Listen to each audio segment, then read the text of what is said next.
नमस्कार, आप देख रहे हैं एलपी न्यूज और मैं हूं आपके साथ स्नेहा तिवारी। मुख्यमंत्री योगी आदित्यनाथ का दिल्ली से वापसी हो चुकी है। ऐसा माना जा रहा है कि मुख्यमंत्री योगी आदित्यनाथ की दिल्ली यात्रा बहुत ही कारगर रही है। दिल्ली दौरे से लौटे सीएम योगी नई ऊर्जा और मजबूती लेकर आए हैं। सियासी कयासों, उलटफेर की चर्चाओं, प्रदेश में बंटवारे की तैयारी की अटकलों के बीच 2 दिन का उनका ये दौरा पूरी तरीके से फीडबैक देने और आगे आने वाली चुनौतियों से पार पाने की तैयारियों पर ही केंद्रित रहा। केंद्रीय गृह मंत्री अमित शाह से मुलाकात से शुरू होकर राष्ट्रीय अध्यक्ष जेपी नड्डा तक से भेंट में प्रमुख रूप से मिशन 2022 पर चर्चा हुई। इसके साथ ही लक्ष्य 300 पार पर सीट पर भी चर्चा हुई। केंद्रीय नेतृत्व में योगी के साथ जरूरी फैसले लेने और उनके क्रियान्वित करने के मुद्दे पर चर्चा किया गया।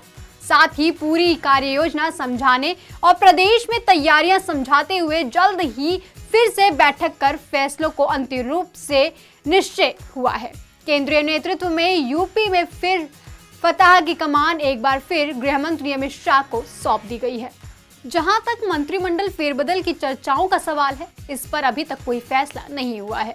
नामों को लेकर भी कोई सूची तैयार नहीं की गई है। जहां तक जितिन और अरविंद शर्मा को मंत्री बनाने की बात है, इस बारे में इस दौरे में कोई अंतिम फैसला ना होने का संकेत दिया गया है।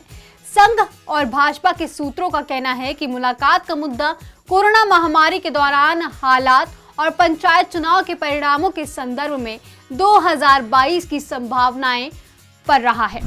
इनके जरिए यूपी में भाजपा की एक बार फिर सरकार 300 के पार के संकल्प को साकार किया जाना है। मुख्यमंत्री की प्रधानमंत्री नरेंद्र मोदी, अमित शाह और जेपी नड्डा से अलग अलग मुलाकातें होने के कारण इनकी कोई अधिकृत जानकारी नहीं मिल पाई है।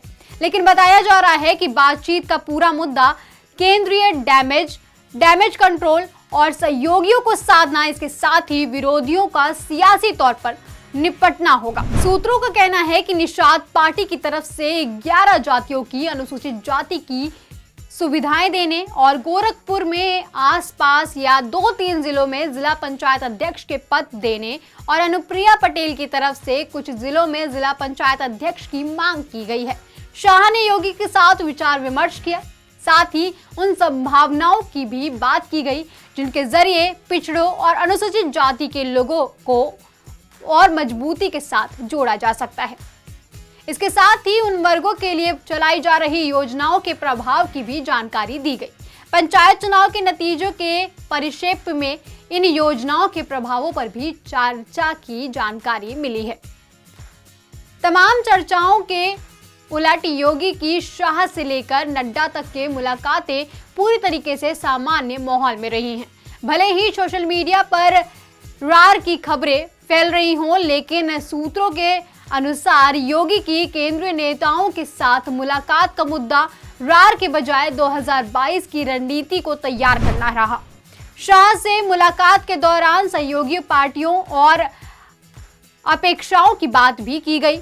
कोरोना काल के दौरान उन्हीं बातों पर मुख्यमंत्री योगी आदित्यनाथ की भी चर्चा की गई है। इस खबर में फिलहाल के लिए इतना ही। देश और प्रदेश की तमाम बड़ी खबरों के लिए जुड़े रहें एलपी न्यूज के साथ।